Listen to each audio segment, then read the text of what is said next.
मोदी सरकार हाय हाय, मोदी सरकार हाय हाय, मोदी सरकार हाय हाय, योगी सरकार हाय हाय, योगी सरकार हाय हाय, योगी सरकार हाय हाय, योगी सरकार।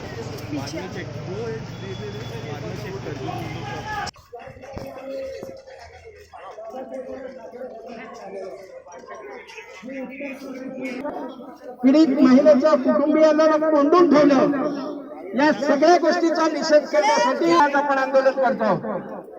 आपली मागणी आहे की बलात्कारित महिला आणि तिचे जे कुटुंबीय आहेत त्यांना न्याय मिळाला पाहिजे।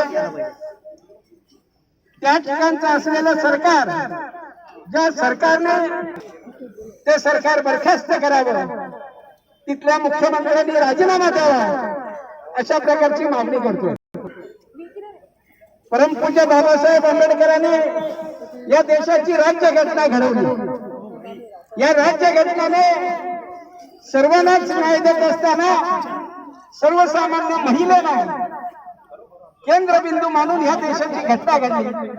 आणि त्यानंतर आज अशा प्रकारच्या महिलांवरती जर अन्याय अत्याचार होणार असतील तर शिवसेनेसारखा पक्ष हे सहन करणार नाही, हे सांगण्यासाठी आम्ही इथे आलो।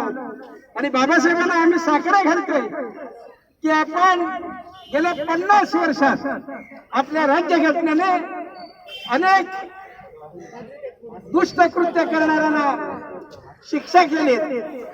हे दुष्टकृत्य करणाऱ्या नराधमांना फाशीची शिक्षा करावी, त्यासाठी आपली राज्यघटना सक्षम आहे।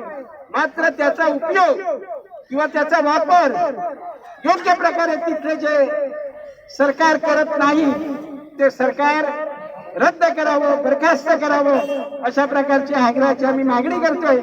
आणि पुन्हा पुन्हा बाबासाहेबांना साकडा घालतोय, कारण तेच एक दैवत की ज्या दैवतावरती गोरगरिबांचं, पीडितांचं, बददलितांचा विश्वास आहे। त्या युगपुरुषाने या कुटुंबाला न्याय द्यावा, अशा प्रकारची मागणी करतोय। आणि विनंती करतोय की आपण सर्वांनी हे जे आंदोलन आहे त्या कुटुंबाला न्याय मिळेपर्यंत शेवटपर्यंत लढूया। पुन्हा एकदा सर्व शिवसैनिकांचा मी मनापासून आभार व्यक्त करतोय। आणि बाबासाहेबांसमोर आपण सर्वजण नतमस्तक होऊन या ठिकाणी हा कार्यक्रम संपला असं आपण जाहीर करतो।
हिंदू सम्राट शिवसेना प्रमुख श्रीमान बाळासाहेब ठाकरे यांचा